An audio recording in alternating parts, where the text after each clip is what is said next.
You ask Tiger to solve.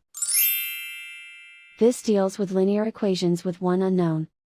The final result is d equals -7. Let's solve it step by step. Simplify the expression. Break up the fraction. Find the greatest common factor of the numerator and denominator. Factor out and cancel the greatest common factor. Swap sides.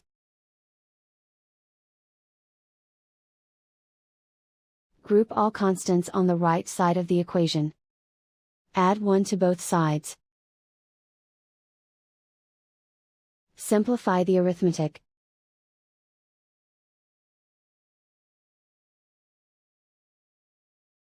Isolate the d. Multiply both sides by 7. Group like terms. Multiply the coefficients. Simplify the fraction. Simplify the arithmetic. And so the final result is d equals -7.